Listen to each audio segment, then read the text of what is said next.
الحمد لله نحمده ونستعينه ونستغفره ونعوذ بالله من شرور أنفسنا ومن سيئات أعمالنا من يهده الله فلا مضل له ومن يضلل فلا هادي له ونشهد أن لا إله إلا الله وحده لا شريك له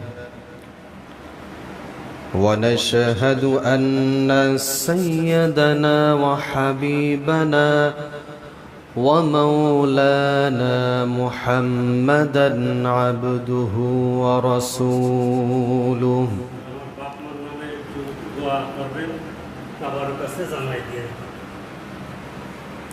الذي أرسله بالحق بشيرا ونذيرا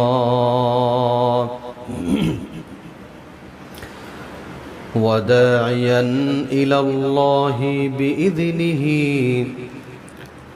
وسراجا وقمرا منيرا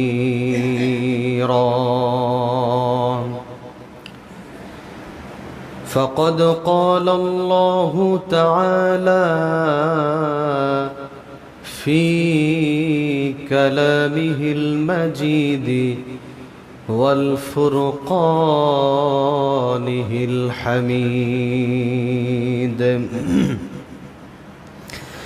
أعوذ بالله من الشيطان الرجيم بسم الله الرحمن الرحيم لن ينال الله لحومها ولا دماؤها ولكن يناله التقوى منكم وقال رسول الله صلى الله عليه وسلم من وجد سعة لأن يضحي فلم يضحي فلا يحضر مصلانا صدق الله العظيم وصدق رسوله النبي الكريم ونحن على ذلك لمن الشاهدين والشاكرين قالوا سبحانك لا علم لنا إلا ما علمتنا إنك أنت العليم الحكيم وقال تعالى في شان حبيبه ومحبوبه إن الله وملائكته يصلون على النبي يا أيها الذين آمنوا صلوا عليه وسلموا تسليما اللهم سيدنا مولانا محمد وعلى آل سيدنا شفيعنا محمد اللهم صل على سيدنا مولانا محمد وعلى آل سيدنا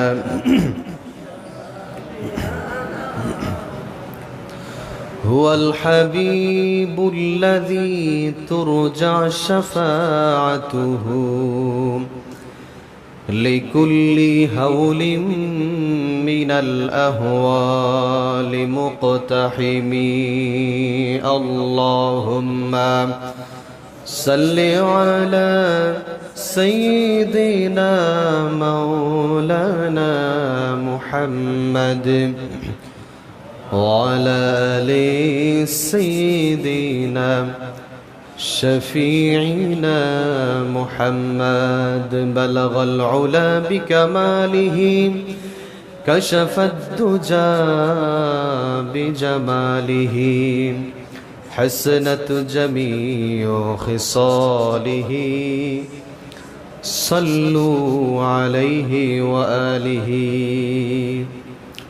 الحمد لله মুআজ্জাজ মুহতারাম মুসাল্লিয়ান ism মহান আল্লাহ সুবহানাহু ওয়া তাআলার দরবারে লাখ কোটি শুকরিয়া আদায় করি যিনি আমাদেরকে অত্যন্ত ভালোবেসে মহব্বত করে পবিত্র সালাতুল জুমাতে জুমার সালাত আদায়ের উদ্দেশ্যে মসজিদে সকলের আগে বাগে আসার বসার তৌফিক যোগ্যতা দান করলেন। এই জন্য সেই মহান মুনিবের দরবারে তারই শিখানো ভাষায় কালিমাতুশ শুকরিয়া আদায় করি, সকলেই পড়ি আলহামদুলিল্লাহ। দুরূদ ও সালাম পেশ করি সর্বকালের সর্বযুগের সর্বশ্রেষ্ঠ মহামানব রাহমাতুল লিল আলামিন সাইয়্যিদুল মুরসালিন খাতামুন নবিয়্যিন মুহাম্মদ আরবি বিশ্বনবী জনাবে মুহাম্মদুর রাসূলুল্লাহ সাল্লাল্লাহু আলাইহি ওয়াসাল্লাম। সম্মানিত মুসাল্লিয়ান ইকরাম, আমি আপনাদের সম্মুখে পবিত্র কুরআনুল কারীম থেকে একটি আয়াতে কারিমা তেলাওয়াত করেছি। রাসূল কারীম সাল্লাল্লাহু আলাইহি ওয়াসাল্লামের অসংখ্য অগণিত হাদিস থেকে একটি হাদিস আপনাদেরকে শুনিয়েছি। এই আয়াত এবং হাদিসের আলোকে নির্দিষ্ট সময়ের ভিতরে আমলের নিয়াতে ইখলাসের সাথে কিছু আলোচনা শোনার চেষ্টা করব। আল্লাহ সুবহানাহু ওয়া তাআলার কাছে তৌফিক কামনা করি। আল্লাহ রাব্বুল আলামিন আমাদের সকলকে ধৈর্য সহকারে শোনার এবং বোঝার তৌফিক দান করুক, সকলে পড়েন আমিন। সম্মানিত মুসাল্লিয়ান ইকরাম,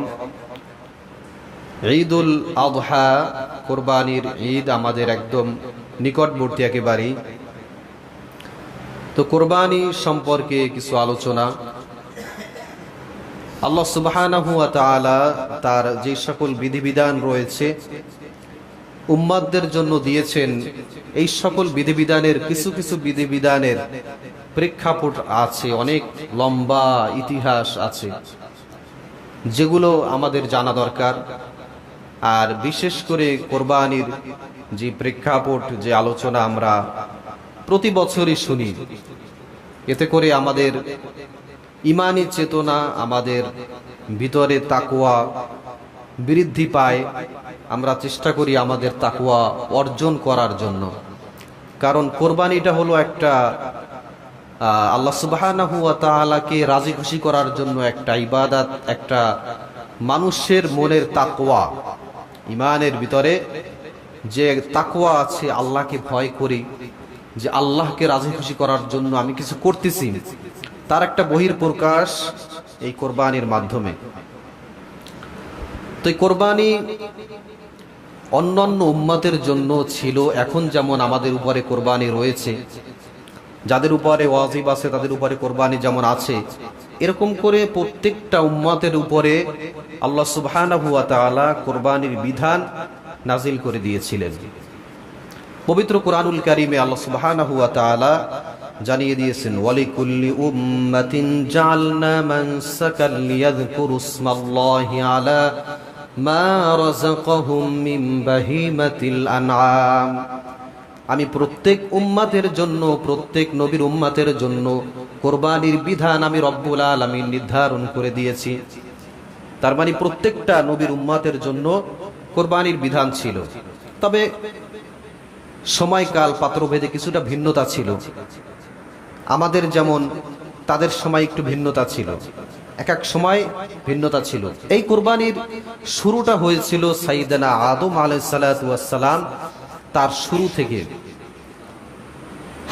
আদম আলাইহিস সালাতু ওয়াস সালামের দুই সন্তান হাবিল এবং কাবিল, তাদের কোরবানির শুরু থেকে নিয়ে এই কোরবানির প্রচলন, এই সূচনা, এই শুরুটা হয়েছিল। তাদের দুইজনের ভিতরে একজনের কোরবানি কবুল হয়েছিল, আর একজনের কোরবানি কবুল হয়নি। আজ পর্যন্ত পৃথিবীতে 10 জিলহজ আমরা অনেকেই কোরবানি করব, অনেকেই কোরবান দেব, কিন্তু এই কাবিলের মতো অনেকের হবে যে যাদের কোরবানি কবুল হবে না, আবার হাবিলের মতো অনেক ব্যক্তির কোরবানি আল্লাহ সুবহানাহু ওয়া তাআলা কবুল করে নেবেন। কিয়ামত পর্যন্ত এরকম হতে থাকবে। সকল মানুষের কোরবানি যে কবুল হবে ব্যাপারটা কিন্তু তা না।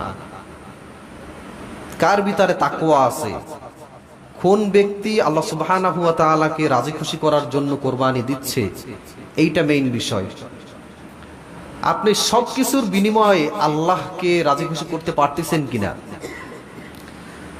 আপনার ভিতরে কি অন্য কোনো টেন্ডেন্সি আছে কিনা? আমাদের সমাজের অনেক মানুষের ভিতরে অনেক কিছু লক্ষ্য করা যায়।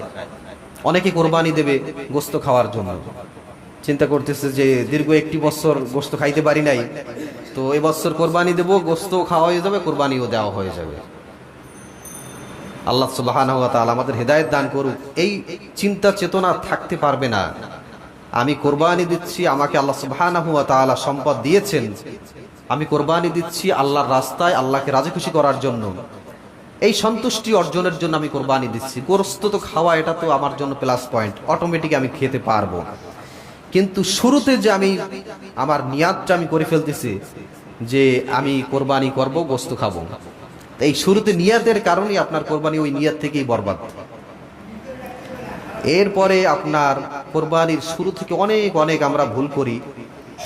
আমরা নামাজ ঠিক মতো পড়ি না, কোরবানি দিতে চলে যাই, কোরবানির গরু কিনতে চলে যাই, হাটে বাজারে সময় নষ্ট করি, ফরজ সালাত আমরা আদায় করি না, অনেকেই ভুল করি। অথচ নামাজ ছিল ফরজ প্রথমে, ফসল্লিলি রব্বিকা ওয়ানহার, সালাত আদায় করো তোমার রবের জন্য এবং কোরবানি করো। এখন আপনি সালাতই আদায় করলেন না, এরপর কোরবানি করার জন্য ব্যস্ত হয়ে গেছে। এরকম অসংখ্য ভুল আমাদের হয়ে থাকে। তো আমাদের নিয়াতটা খাঁটি করতে হবে। 1 নম্বর, যে আল্লাহ সুবহানাহু ওয়া তাআলা আমাদের কোরবানি যেন কবুল করে নেয়, যেন কাবিলের মতো আমাদের কোরবানিটা না হয়ে যায়। কাবিল স্যাক্রিফাইস করতে পারে নাই আল্লাহর জন্য। সাইয়েদনা আদম আলাইহিস সালাতু ওয়াস সালাম, তার জামানায় মা হাওয়া আলাইহিস সালাতু ওয়াস সালাম, তার কোল জুড়ে সবসময় 2টা বাচ্চা জন্মগ্রহণ করত। প্রথম বছর যেই বাচ্চারা জন্মগ্রহণ করত এবং দ্বিতীয় বছর যেই বাচ্চা জন্মগ্রহণ করত, তাদের সাথে ক্রসিং সিস্টেমে বিয়ে হতো। কারণ পৃথিবীতে আর কোনো মানবী ছিল না, তখন বিয়ে কার সাথে হবে? এখন প্রথম বছর জন্মগ্রহণ করছে কাবিল এবং আকলিমা, এই 2 জন। দ্বিতীয় বছর হাবিল, লাবুদা, এই 2 জন জন্মগ্রহণ করছে। এখন ক্রসিং সিস্টেমে কাবিলের ভাগে পড়ছে লাবুদা, যে একটু অসুন্দরী ছিল, কিছুটা শ্যামলা বর্ণের ছিল। আর হাবিলের ভাগ্যে যেই মেয়েটা পড়েছে তার নাম ছিল আকলিমা, সে একটু সুন্দরী ছিল। এখন এই কাবিল গো ধরে বসে আছে যে আমি এই বিধান মানি না, যে আমি যেই বোনের সাথে জন্মগ্রহণ করেছি সেই বোন দেখতে সুন্দরী, আমাকে একে দেওয়া হচ্ছে না, আমাকে কুচ্ছিত বোনকে দেওয়া হচ্ছে, আমি এই বিধান মানি না। সাইয়েদনা আদম আলাইহিস সালাতু ওয়াস সালাম বললেন, এরকম সিস্টেম চলবে না, এটা আমার বিধান না, এটা কার বিধান? আল্লাহ সুবহানাহু ওয়া তাআলা এই বিধান দিয়েছে তোমাদের জন্য, তোমাদেরকে এটা মেনে নিতে হবে। এখন সে কাবিল নাসরবান্দা, সে বলছে তো বলছে। এখন আদম আলাইহিস সালাতু ওয়াস সালাম বললেন, তোমরা কোরবানি করো, আল্লাহর জন্য কিছু কোরবানি করো, যার কোরবানিটা কবুল করবে সেই তাকে বিবাহ করতে পারবে। এখন তখন কোরবানির সিস্টেম ছিল এমন যে হাবিল ছিল, সে কিছু বকরি লালন পালন করত, সে আল্লাহর রাস্তায় বকরি কোরবান করলো, পাহাড়ের কিনারায় রেখে আসলো। কাবিল সে চাষি ছিল, কিছু গম, কিছু ভুট্টা, এই জাতীয় কিছু জিনিস সে রেখে আসলো সেখানে। আর রেখে আসার পরে পরের দিন যখন ওইখানে যে তারা দেখতো তাদের কোরবানিটা কবুল হয়েছে কিনা, পরের দিন যে দেখতো তখন বুঝতে পারতো, সরাসরি তারা বুঝতে পারতো। আমরা তো বুঝতে পারি না যে আমাদের কোরবানি কবুল হয়েছে কিনা, আর তারা তখন বুঝতে পারতো সরাসরি আল্লাহ সুবহানাহু ওয়া তাআলা আকাশ থেকে অগ্নি স্ফুলিঙ্গে এসে সেই যেই কোরবানিটা কবুল হবে সেই কোরবানিটা ঝলসে দিয়ে যেত। সুবহানাল্লাহ বলেন। তো হাবিলের বকরিটা এসে আকাশ থেকে আগুন এসে ঝলসে দিয়ে গেল। এখন কাবিল এই ঘটনা দেখে যে আমার কোরবানি কবুল হলো না, কাবিল এখন সে প্রচন্ড রেগে গিয়ে হাবিলকে বলতেছিলেন যে ফাতাকাব্বালা মিন আহাদিহিমা ওয়া লাম ইউতাকাব্বাল মিনাল আখর, একজনের কুরবানি কবুল হলো আর একজনের কুরবানি কবুল হলো না। সে বলতেছিল ক্বালা লা আকুতুলান্নাক, যে আমি তোমাকে হত্যা করব, যে আমার কুরবানি কবুল হলো না কেন, আমি তোমাকে হত্যা করব। এখন জবাবে কাবিল বলল, হাবিল জবাবে বলল লাইম বাসাত্তা ইলাইয়া ইয়াদাকা লিতাকতুলানি মা আনা বিবাসিতি ইয়াদিয়া ইলাইকা লিয়াকতুলাক। হাবিল কি চমৎকার জবাব দিয়েছে! ইমানদারদের জবাবটা তো এমন হবে। হাবিল জবাবে বলল, তুমি যদি আমাকে হত্যা করো তাহলে আমার জীবনের যা গুনাহ রয়েছে আমার গুনাহগুলো তোমার ঘাড়ের উপরে বর্তাবে, আর তোমার গুনাহ সহ আমার গুনাহ সহ তোমাকে আল্লাহ পাক রব্বুল আলামিন জাহান্নামে নিক্ষেপ করবে। যে তুমি যদি আমাকে হত্যা করো তাহলে আমার ঘাড়ে যে গুনাহগুলো আছে সেইগুলো তোমার ঘাড়ে যাবে এবং তোমাকে আল্লাহ সুবহানাহু ওয়া তাআলা জাহান্নামে নিক্ষেপ করবে। আমি তোমাকে মারবো না। পরের আয়াতের ভিতরে কি চমৎকার ভাবে এসেছে, লিয়াকতুলানি মানা বিবাসিতি ইয়াদিয়া ইলাইকা লিয়াকতুলাক, যে তুমি যদি আমাকে মারার জন্য সামনে হাত অগ্রসর করো তাহলে আমি কি করব? তোমার হাত ভেঙে দেব। ব্যাপারটা তো এরকম আমরা চিন্তা করি যে তুমি যদি আমাকে মারতে আসো, আমি পারি আর না পারি, মারার তো চেষ্টা করবই করব। কিন্তু যারা তাকওয়াবান ইমানদার ব্যক্তি তারা এই কথা চিন্তা করেন, এই কথা বলে না কখনো। লিয়াকতুলানি বিবাসিতি ইয়াদিয়া ইলাইকা লিয়াকতুলাক, যে তুমি আমাকে মারার জন্য হাত অগ্রসর করো, আমি তোমাকে মারবো না। কারণ যে মারবে সে ক্ষতিগ্রস্ত হয়ে যাবে, আল্লাহ পাক তাকে জাহান্নামে নিক্ষেপ করবে। তো একজনের কোরবানি কিন্তু কবুল হলো না এবং সে ক্ষতিগ্রস্তদের অন্তর্ভুক্ত হয়ে গেল। এরপর থেকে আমরা যে কোরবানিটা পেয়েছি, আমাদের পিতা ইব্রাহিম আলাইহিস সালাতু ওয়াস সালাম, আমাদের জাতির পিতা নাম কি? ইব্রাহিম আলাইহিস সালাতু ওয়াস সালাম।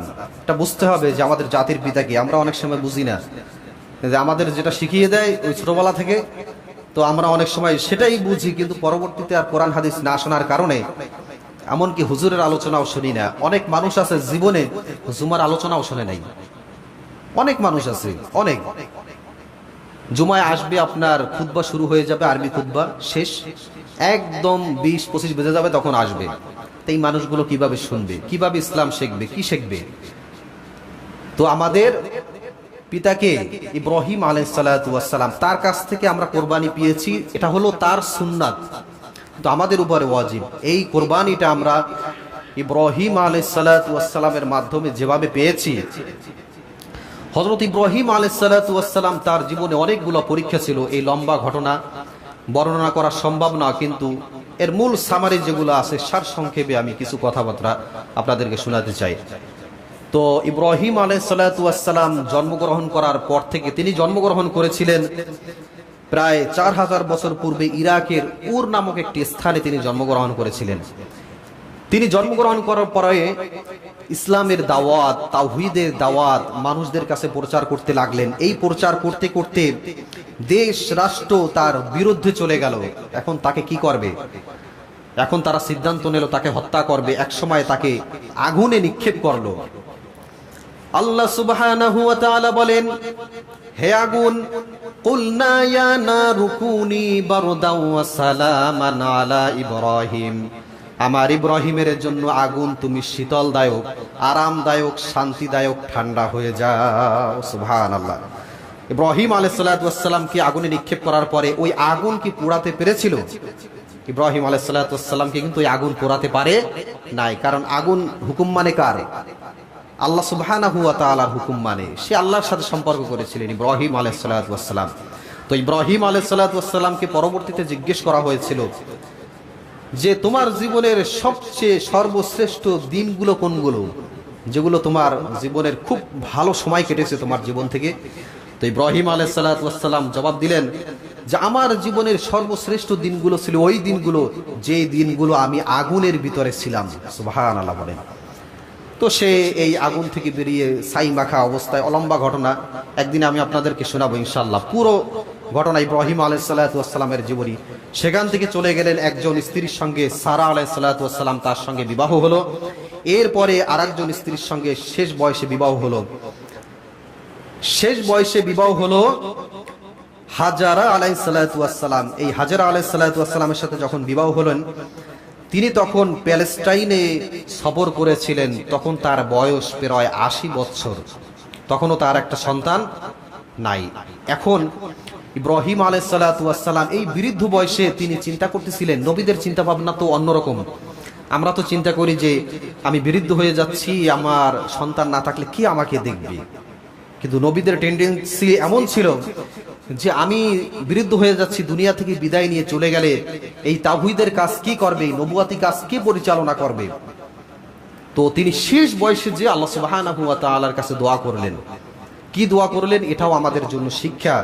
রব্বি হাবলি মিনাস সালিহিন, যে রব্বুল আলামিন আমাকে একটা নেককার সন্তান দান করে দাও। সুবহানাল্লাহ পড়েন। সৎকর্মশীল নেককার সন্তান আমাকে দান করে দাও। আমরা সন্তান চাইতে পারি না, আল্লাহ সুবহানাহু ওয়া তাআলার কাছে যদি সন্তান চাওয়া হয়, চাওয়ার মতো ইব্রাহিম আলাইহিস সালাতু ওয়াস সালামকে যে রব্বে কারীম ৮০ বছর বয়সে সন্তান দিতে পেরেছেন, সে আল্লাহ সুবহানাহু ওয়া তাআলা এখন আর নাই, আছে। আল্লাহ সুবহানাহু ওয়া তাআলার কাছে আমরা চাইতে পারি না। তো ইব্রাহিম আলাইহিস সালাতু ওয়াস সালাম যখন রব্বুল আলামিনের কাছে এভাবে দোয়া করলেন, এভাবে চাইলেন, আল্লাহ সুবহানাহু ওয়া তাআলা আয়াত নাজিল করে জানিয়ে দিলেন যে ইব্রাহিম, আমি তোমাকে সুসংবাদ দিচ্ছি, ফাবাশশারনাহু বিগুলামিন হালিম, যে আমি তোমাকে একজন গোলাম, একটা সন্তান আমি তোমাকে দান করলাম। সন্তানটা কেমন? ধৈর্যশীল। ফাবাশশারনাহু বিগুলামিন হালিম, ধৈর্যশীল একজন পুত্র সন্তানের সুসংবাদ আমি তোমাকে দিয়ে দিলাম। সুবহানাল্লাহ বলেন। অন্য জায়গায় এসেছে আল্লাহ সুবহানাহু ওয়া তাআলা বলেন, এই সন্তানটা কেমন সন্তান? এই সন্তানটা ছিল কুররাতা আয়ুন। যেই সন্তানটা ইব্রাহিম আলাইহিস সালাতু ওয়াস সালাম বলেন কুররাতা আয়ুন, যেই সন্তানের দিকে তাকালে আমার চক্ষু শীতল হয়ে যায়। সুবহানাল্লাহ। এখন তো সন্তান, বাবাই বলে একটা, সন্তান করে একটা। বাবাই বলে যাইস বাবা আমার সাথে একটু কাজ কর, সন্তান কয় আমার তোমার সাথে কাজ করার এখন আর সময় নাই, আমার এখন বাহিরে ডেটিং আছে, সেখানে ঘুরতে যেতে হবে। সন্তান এখন বাবা মায়ের কথা শোনে না, কারণ বাবা মা সেরকম সন্তানকে মানুষ করতে পারে না। এই জন্য বৃদ্ধ বয়সে সন্তান ওই বাবা মাকে ঘরে রাখে না, ওল্ড হোমে রাখে, মেইন হোমে রাখে না, বৃদ্ধাশ্রমে রেখে দেয়। এই হচ্ছে অবস্থা। তো সন্তান, ভালো সন্তান পাওয়ার জন্য আল্লাহর কাছে যেভাবে দোয়া করতে হবে, সন্তান ভালো বানানোর জন্য বাবা মায়ের সেই রকম ভূমিকা রাখতে হবে। এখান থেকেও একটা শিক্ষা। তো এই সন্তান, এই ছোট্ট সন্তান, যেই সন্তান বৃদ্ধ বয়সে ইব্রাহিম আলাইহিস সালাতু ওয়াস সালামের হলো, তার নাম কি? ইসমাঈল আলাইহিস সালাতু ওয়াস সালাম। তো এই সন্তানকে আল্লাহ সুবহানাহু ওয়া তাআলা হুকুম করলেন যে এই সন্তানকে তুমি মরু প্রান্তরে রেখে আসো। বলেন যে একজন ব্যক্তির সারা জীবন সন্তান হয় না, বৃদ্ধ বয়সে ৮০ বছর বয়সে সন্তান হয়েছে, এই সন্তানের প্রতি টান কম না বেশি? অনেক বেশি। তো এই সন্তানকে হুকুম করলেন কে? আল্লাহ সুবহানাহু ওয়া তাআলা হুকুম করলেন যে মরু প্রান্তরে রেখে আসো। লম্বা ঘটনা। সেখানে আল্লাহর হুকুম করার সঙ্গে সঙ্গে ইব্রাহিম আলাইহিস সালাতু ওয়াস সালাম সেই মরু প্রান্তরে তার স্ত্রী সহ, হাজারা আলাইহিস সালাতু ওয়াস সালাম সহ সে সন্তানকে সেখানে রেখে আসলেন। কাকে সন্তুষ্ট করার জন্য? আল্লাহ সুবহানাহু ওয়া তাআলাকে সন্তুষ্ট করার জন্য। আমাদের বুঝে আসে না, আমরা একটা কোরবানি করে দিই আর মনে করি যে হয়ে গেছে। এত সহজ কোরবানি কবুল হওয়া? প্রত্যেকটা জায়গায় তাওয়াক্কুল করতে হবে কার উপর? আল্লাহ সুবহানাহু ওয়া তাআলার উপরে তাওয়াক্কুল শুরু হয়ে গেছে। ইব্রাহিম আলাইহিস সালাতু ওয়াস সালাম হুকুম করেছে আল্লাহ, কোনো এদিক ওদিক তাকানোর কোনো সুযোগ নাই। সঙ্গে সঙ্গে স্ত্রীকে নিয়ে, সন্তানকে নিয়ে মরু প্রান্তরে রেখে হেঁটে চলে আসতেছেন। পিছনের দিক তাকাচ্ছেন না, সন্তানের দিকে, বিবির দিকে তাকাচ্ছেন না। এখন হাজরা আলাইহিস সালাতু ওয়াস সালাম বলতেছেন, আইনা তাযহাবু ইয়া ইব্রাহিম, হে ইব্রাহিম, আপনি আমাদেরকে এই নিরিবিলি স্থানে, নির্জন স্থানে রেখে চলে যাচ্ছেন, একটা কথার জবাব দেন যে আপনি আমাদেরকে এখানে রেখে যাচ্ছেন, এটা কি আপনার ইচ্ছায় নাকি রবের ইচ্ছায়? হযরত ইব্রাহিম আলাইহিস সালাতু ওয়াস সালাম জবাব দিলেন, আমি তোমাদেরকে এই নির্জন জায়গায় রেখে যাচ্ছি, মরুহীন স্থান, যেখানে কোনো মানুষের বসবাস নাই, মরুভূমি। এইখানে আমি তোমাদেরকে রেখে যাচ্ছি আমার ইচ্ছায় না, এটা হলো রবের ইচ্ছায়। হাজরা আলাইহিস সালাতু ওয়াস সালাম কি চমৎকার জবাব দিলেন, কারণ তাওয়াক্কুল ছিল কার উপরে? আল্লাহ পাক রব্বুল আলামিনের উপর ভরসা ছিল। কি চমৎকার জবাব দিলেন যে আল্লাহ পাক রব্বুল আলামিন যদি হুকুম করে থাকে আমাদেরকে এখানে রেখে যাওয়ার জন্য, তাহলে কোনো চিন্তা নাই, তাহলে কোনো চিন্তা নাই।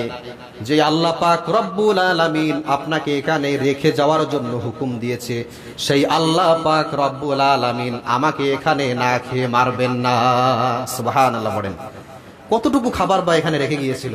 সামান্য খাবার, উটের পৃষ্ঠে যতটুকু ধরে ততটুকু খাবার রেখে এখানে চলে গিয়েছিলেন। এই শিশু বাচ্চা ইসমাঈল আলাইহিস সালাতু ওয়াস সালামকে এই মরু প্রান্তরে কিছুদিন যাওয়ার পর খাবার শেষ, পানি শেষ, আঙ্গুল চুষিয়েছেন, জিহ্বা চুষিয়েছেন, খাবার শেষ, পানি শেষ। হাজরা আলাইহিস সালাতু ওয়াস সালাম এরপরে কি করবেন? শিশু বাচ্চা ছটফট করতেছেন, চলে গেলেন সাফা মারওয়ার পাহাড়ের কাছে, চলে গেলেন, পানি খুঁজতেছেন সব জায়গায়। সাফা থেকে দৌড় দিলেন মারওয়ার পাহাড়ের দিকে। সেখানে আসার পরে মনে হচ্ছে যে ওই দূরে পানি দেখা যাচ্ছে, চিকচিক করতেছে। মারওয়া পাহাড়ে দৌড় দিয়ে চলে গেলেন। একবার দুইবার নয়, ভাবে 7 বার দৌড় দিলেন। সুবহানাল্লাহ বলেন। এই দৌড়গুলো আল্লাহ সুবহানাহু ওয়া তাআলার কাছে এত বেশি পছন্দ হয়ে গেল, আল্লাহ পাক রব্বুল আলামিন গোটা দুনিয়ার হাজীদের জন্য এই বিধানটা রব্বুল আলামিন ফরজ বিধানে পরিণত করে দিয়েছে। সুবহানাল্লাহ। এই যে হাজীরা যায় না হজ করতে, সাফা মারওয়ায় যে দৌড়দৌড়ি করে, এই কার জন্য? এই হাজরা আলাইহিস সালাতু ওয়াস সালাম, ইসমাঈল আলাইহিস সালাতু ওয়াস সালাম এইখানে যে এই মরু প্রান্তরে ছিল, এই পাহাড়ে দৌড়দৌড়ি করেছে এই জন্য। তো হাজরা আলাইহিস সালাতু ওয়াস সালাম অনেকবার দৌড় দেওয়ার পরে এখন সে চিন্তা করতেছে যে এতক্ষণ আমি দৌড়ালাম সাফা মারওয়া পাহাড়ে, এখন তো মনে হচ্ছে ওই আমি শিশু ইসমাইলকে যেখানে রেখে গিয়েছি সেখানে তার পায়ের কাছে মনে হচ্ছে চিকচিক করতেছে, মনে হয় একটু পানি আছে। তো দৌড় দিয়ে সেখানে চলে আসলেন, দেখতেছেন ইসমাইল আলাইহিস সালাতু ওয়াস সালাম তিনি পা থেকে দপদপ দপদপ করে দবাচ্ছে, আর সেখান থেকে আস্তে আস্তে করে পানি উঠতেছে। সুবহানাল্লাহ বলেন। মা হাজরা আলাইহিস সালাতু ওয়াস সালাম এই পানি পাওয়ার পরে খুশি হয়ে গেলেন।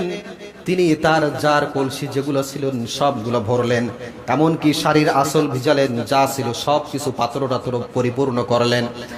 এরপরে যখন দেখতেছে পানি থামানো যাচ্ছে না, তখন তিনি বলতেছিলেন জমজম, তার মানে থাম থাম, পানি আর বেরোস না, আমার সন্তান, এই পানি যদি চলে যায় তাহলে আমার সন্তান কি খাবে? এই জমজম বলার কারণে মুফাসসিরিন ইকরামগণ বর্ণনা করেছেন যে মা হাজরা যদি জমজম করে ওই পানিটা না থামিয়ে দিত ওই সময়, তাহলে এখন তো ওই জমজমের জায়গাটা একটা কূপ হয়েছে, আর যদি না থামিয়ে দিত ওই জায়গাটা একটা নহরে পরিণত হয়ে যেত। সুবহানাল্লাহ বলেন। আল্লাহ সুবহানাহু ওয়া তাআলা সেখানে তাদেরকে না খেয়ে মারেন নাই, কারণ তাওয়াক্কুল ছিল কার উপরে? আল্লাহ পাক রব্বুল আলামিনের উপরে তাওয়াক্কুল ছিল। শুধু তাই নয় বন্ধুগণ, ইব্রাহিম আলাইহিস সালাতু ওয়াস সালাম যাওয়ার সময় কি দোয়া করে গেছেন? রব্বানা ইন্নী আসকানতু মিন যুররিয়াতি বিওয়াদিন গায়রি যি যারইন ইনদা বাইতিকাল মুহাররম। রব্বুল আলামিন, আমি আমার সন্তানকে তোমার পবিত্র ঘরের পাশে ভূমিহীন স্থানে, চাষাবাদহীন স্থানে, উপত্যকায় আমি তাদেরকে রেখে যাচ্ছি। রব্বুল আলামিন 1 নম্বর কাজ হলো কি দোয়া করেছিলেন? রব্বানা লিয়ুকিমুস সালাত। প্রথম দোয়া ছিল রব্বুল আলামিন তারা যেন এখানে নামাজ আদায় করতে পারে। 2 নম্বরে দোয়া করেছিলেন ফাজাল আফিদাতাম মিনান নাস, তাদেরকে মানুষের অন্তরে তাদের প্রতি ভালোবাসা তৈরি করে দিও। রব্বুল আলামিন তাহবি ইলাইহিম ওয়ারযুকহুম মিনাস সামারাত, আর রব্বুল আলামিন তাদের জন্য সেখানে ফল ফলাদি দ্বারা তাদেরকে রিজিকের ব্যবস্থা করে দিও। সুবহানাল্লাহ বলেন।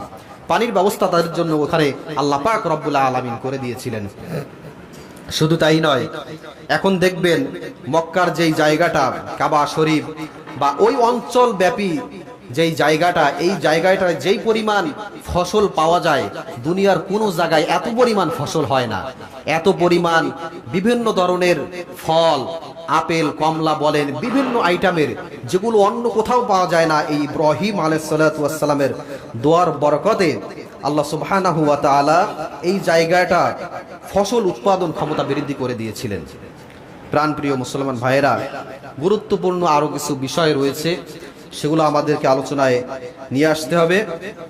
তো কোরবানির যে বিষয়টা, সেটা হলো কোরবানি কারা করব, কোরবানি বিধান কি। আমাদের অনেকের প্রশ্ন যে কোরবানি কে করতে পারবে, নিসাবটা কতটুকু।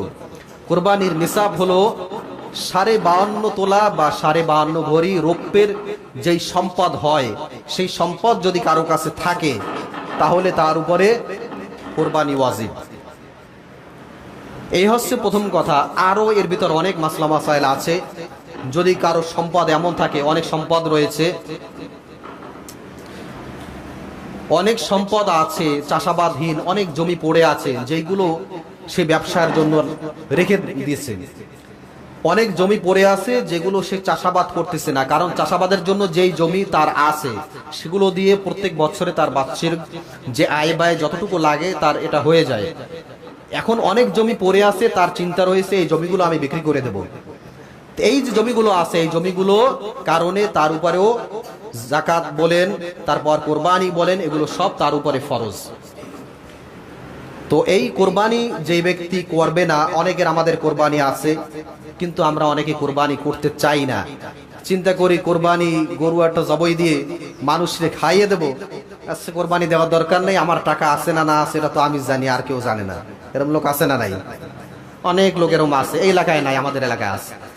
তো এই কোরবানি যারা করবে না তাদের ব্যাপারে আল্লাহ নবী সাল্লাল্লাহু আলাইহি ওয়াসাল্লামের খুব কঠোরতা অবলম্বন করেছেন, কঠিন ঘোষণা দিয়েছে এখানে। যেই ব্যক্তি কোরবানি ওয়াজিব হয়েছে অথচ কোরবানি করবে না, নবী আলাইহিস সালাতু ওয়াসসালাম বলেন, মান ওয়াজাদা সাআতান লিআইয়ুদহিয়া ফালাম ইউদহি ফালা ইয়াহদর মুসাল্লানা।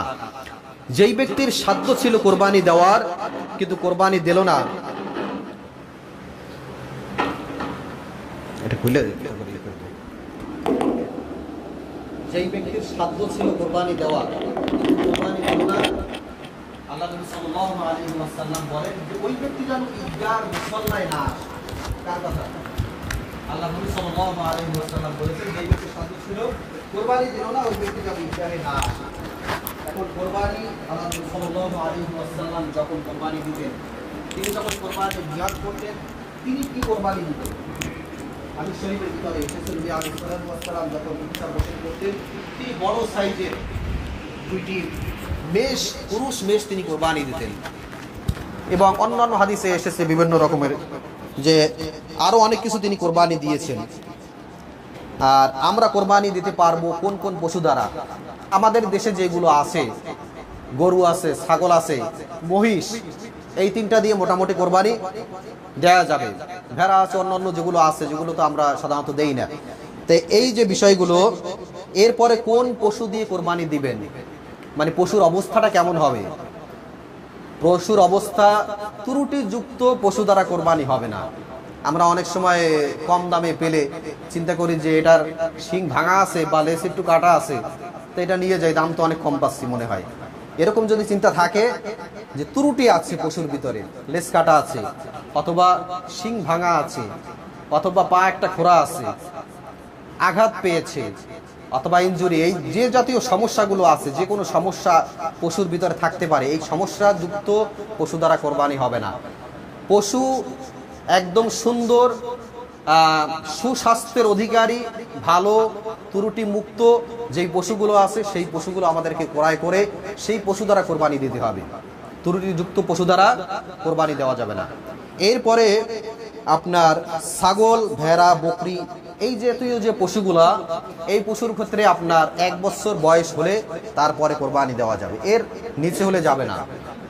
এরপরে আপনার গরু, মহিষ, এই জাতীয় যেগুলো, এগুলো আপনার 2 বছর হলে তারপর আপনি কোরবানি দিতে পারবেন, এর নিচে দিতে পারবেন না। 2 বছরের নিচে হলে কোরবানি দেওয়া যাবে না। আর এরপরে আছে সর্বশেষ যে বড় যেটা উট, এটার বয়স সীমা হলো 5 বছর। 5 বছর যদি বয়স হয় তখন এটা দ্বারা কোরবানি দেওয়া যাবে। তো প্রিয় মুসল্লিয়ান ইকরাম, এরপরে কিছু বিষয় যেগুলো আমরা গত সপ্তাহে শুনেছি, এই সপ্তাহে আমাদেরকে শুনতে হবে। মুসল্লি কম থাকলে এগুলো আলোচনা করা যায় না, কারণ কিছু বিষয় আছে যেগুলো সবাইকে জানতে হবে। তো একটা হলো আরাফার সিয়ামের কথা আমরা গত সপ্তাহে শুনেছি। এটা কবে? এটা হচ্ছে রবিবার, আপনারা দিবাগত রাত্রে শনিবার রাত অর্থাৎ রবিবার দিন, এই সময়টা আপনারা আরাফাতের সিয়াম আপনারা পালন করতে পারবেন। এই সিয়ামের ফজিলত আমরা গত সপ্তাহে শুনেছি। সিয়ামু ইয়াউমি আরাফা আহতাসিবু আলাল্লাহ আন ইউকাফফিরা সানাতাল্লাতী ক্বাবলাহা ওয়া সানাতাল্লাতী বা'দাহা।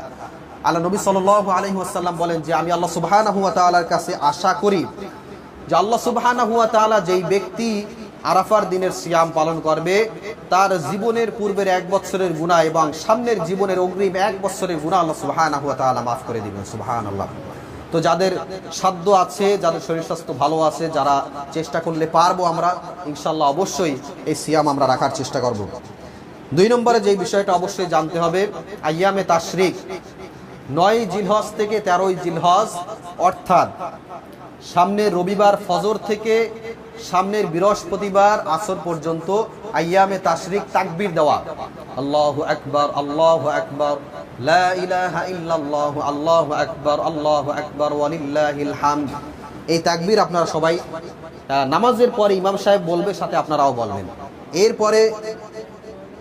এরপরে যে বিষয়টা যে কোরবানির ঈদের সালাত এবং কিছু সুন্নাত 2 মিনিটের ভিতরে আমি বলে শেষ করতেছি। কোরবানির দিন আপনারা কি করবেন? গোসল করে সুন্দরভাবে সুন্দর জামা কাপড় পরে পরিপাটি হয়ে তারপরে ঈদের সালাতে আপনারা চলে আসবেন। এখন সুন্দর জামা বলতে আপনার নতুন জামা লাগবে ব্যাপারটা এরকম না। আপনার যেটা আছে সেটা আপনি পরিপাটি করে ধৌত করে সুন্দর করে তারপরে আপনারা আসবেন, এটা হলো সুন্নাত। এরপর ঈদের সালাতে আসার সময় আরো কিছু সুন্নাত আছে। আপনারা বাড়ি থেকে আসবেন এক পথে, যাবেন আর এক পথে। যাদের সাধ্য আছে, যাদের রাস্তাঘাট আছে এরকম, তারা আসতে পারবেন, এটাও নবীর সুন্নাত। এরপরে ঈদের সালাতে আসার কোরবানির আরেকটা সুন্নাত হলো যে কোরবানির ঈদের সালাতে না খেয়ে আসা সুন্নাত। নবী আলাইহিস সালাতু ওয়াস সালাম এই সুন্নাতটা পালন করতেন যে না খেয়ে কোরবানির ঈদগাহ সালাতে উপস্থিত হতেন এবং নামাজ পড়ে কোরবানি করে সেই গোশত দ্বারা তারপর সকালের নাস্তা করতেন। তো আমরা যে সময় শুরু করি তাতে কোনো কষ্ট হয়ে যায়, যদি কারো এই সুন্নাত পালন করতে পারেন চেষ্টা করবেন ইনশাআল্লাহ। এরপরে ঈদের সালাত, এখানে 2টা কথা যে ঈদের সালাত আমরা পড়ব কখন, কোন টাইমে পড়ব। ঈদুল ফিতরের সালাত স্বাভাবিকভাবে আমরা একটু দেরি করে পড়ি, কিন্তু কোরবানির ঈদুল আজহার যে সালাত সেইটা সাধারণত একটু আগে আগে পড়া হয়। আগে আগে উদ্বুদ্ধ করা হয়েছে পড়ানোর জন্য। পড়ার জন্য উদ্বুদ্ধ করার অনেকগুলো কারণ আছে, তার ভিতরে এই সুন্নতটা পালন করতে অনেকে যদি চায়, এখন যদি আপনি নামাজ দেন 8টায় 8:30টায়, তাহলে যে ব্যক্তি চাবে সুন্নত পালন করতে সে নামাজ পড়ে যে কোরবানি করে তার গোশত খেতে খেতে তো 3টা বেজে যাবে দুপুর। এই একটা কারণ। আর একটা কারণ হলো যে যদি সকাল সকাল নামাজ হয় তাহলে কোরবানি করতে পারবে, এটা বন্টন করতে হবে, অনেক কাজ আছে। তো এই জন্য সকাল সকাল নামাজ হলে এই সুবিধাগুলো আছে। এখন আমরা যা আলোচনা করলাম, এখন শুধু কথা হবে যে নামাজ টাইমটা কখন নির্ধারণ করা হবে, আপনাদের বা কমিটি যারা আছে আপনাদের সাথে কথা বলবে নামাজের সময়টা।